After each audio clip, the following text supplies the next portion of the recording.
pour votre conférence. On constate ces dernières années particulièrement une montée en puissance d'un sentiment islamophobe en Europe, généralement en Occident, qui s'accompagne d'une montée en puissance des formations politiques stigmatisant l'islam. Bref, l'islam est perçu comme une menace. Cela s'accompagne aussi d'une bipolarisation de la perception du musulman en Occident, à savoir d'une part un musulman radical et d'autre part un musulman modéré. Mais qu'est-ce qu'on entend par cette figure du musulman modéré? On voit aujourd'hui effectivement en Occident, en Europe, mais pas seulement, c'est aussi aux États-Unis comme en Australie, des mouvements qu'on peut appeler islamophobes, mais il faut définir ce qu'on entend par islamophobe. Islamophobes, ce sont des mouvements racistes ou des tendances racistes qui consistent à critiquer les musulmans par le seul fait qu'ils sont musulmans. Pas des gens qui posent des questions sur l'islam. C'est légitime de poser des questions sur l'islam ou d'être critique. Mais quand on stigmatise les gens par le seul fait qu'ils sont musulmans, c'est la même chose que ce qu'on fait par le seul fait que les personnes sont noires. Donc c'est du racisme. C'est ça qu'on entend par islamophobie. Et donc aujourd'hui, il y a des mouvements populistes qui jouent sur la peur, qui jouent sur la peur de l'immigration, qui jouent sur la peur de l'islam, qui jouent sur la peur de ce qu'ils appellent l'islamisation de l'Europe. On a aux États-Unis, par exemple, un mouvement qui critique ce qu'on appelle le Eurabia, c'est-à-dire l'Europe qui serait devenue arabe, tellement il y a d'Arabes et de musulmans. Et donc, de ce point de vue, il faut qu'on en fasse la critique.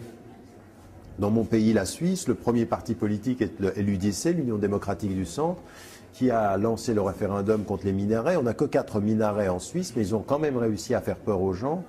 Et à 57%, les gens ont voté contre la construction des minarets. Vous avez cela en France, vous avez cela en Hollande, vous avez cela en Angleterre, vous avez cela en Suède, au Danemark, en Espagne. Vous avez des mouvements de plus en plus importants qui sont des mouvements populistes. Donc il faut s'opposer à ces mouvements-là qui jouent sur la politique émotionnelle et qui jouent sur la peur et qui jouent sur les réponses simples à des questions complexes et qui se présentent souvent comme des victimes. Ah, on est des victimes, des musulmans qui nous colonisent, etc. Nous, ce que nous avons à faire par rapport à ça, comme citoyens musulmans, mais pas seulement, c'est-à-dire tous les citoyens qui comprennent ce danger-là, parce que ça c'est un danger pour tout le monde, doivent s'unir et travailler ensemble, développer des alliances qui soient basées sur la citoyenneté, qui soient basées sur l'égalité des droits et qui soient basées sur une chose qui est importante, il ne faut pas islamiser tous les problèmes. Quand on a des problèmes dans le marché de l'emploi et qu'il y a de la discrimination, il faut réagir comme des citoyens qui luttons contre l'injustice sociale. La même chose pour ce qui concerne les ségrégations pour l'habitat, par exemple, où il y a des discriminations à l'habitat, où vous ne pouvez pas trouver d'appartement ou de maison dans des lieux parce que des gens, quand vous avez un certain nom, ils ne vous donneront pas l'appartement. Donc voilà ce qui est en train de se passer aujourd'hui.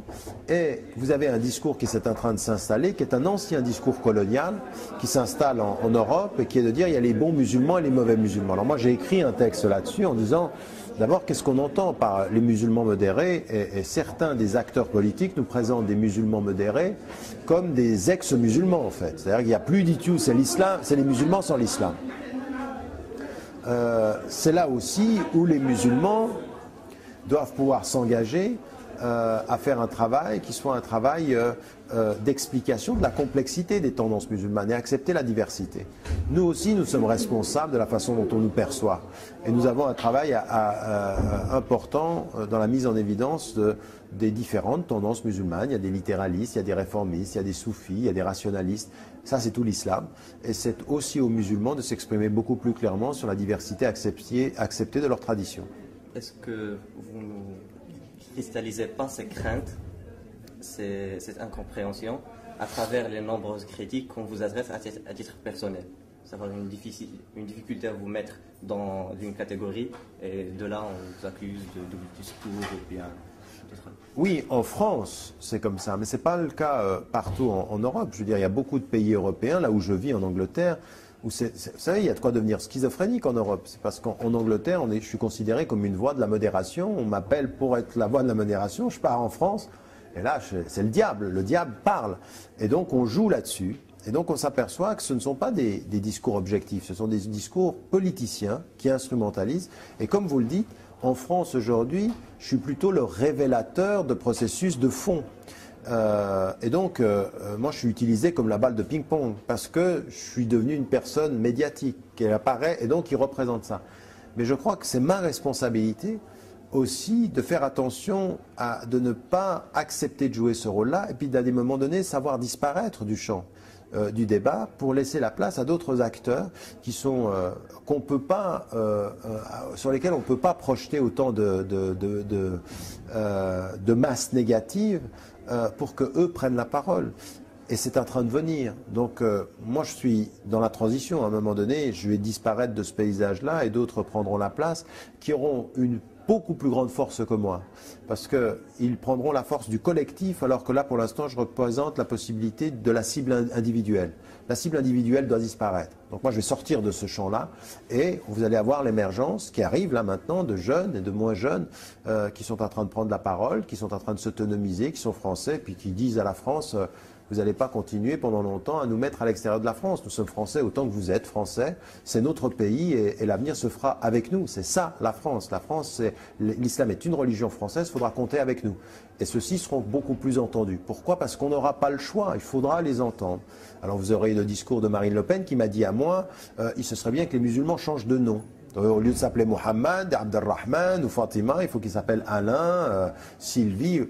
Oui, mais ça ne changera pas le problème, parce qu'on peut changer les noms, on ne changera pas les couleurs, on ne changera pas les tenues vestimentaires, c'est de l'épicerie ça. C'est aux acteurs musulmans, aux femmes et aux hommes français, de prendre la parole, de s'exprimer, de s'autonomiser, d'être confiants quant à l'avenir.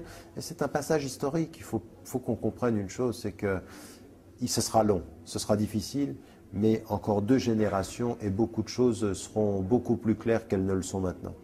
Dans un tout autre sujet, les événements que connaît la région du Moyen-Orient, certains comparent cela, appellent ça le printemps des peuples arabes, et comparent cela au processus de démocratisation qui s'est passé en Europe occidentale.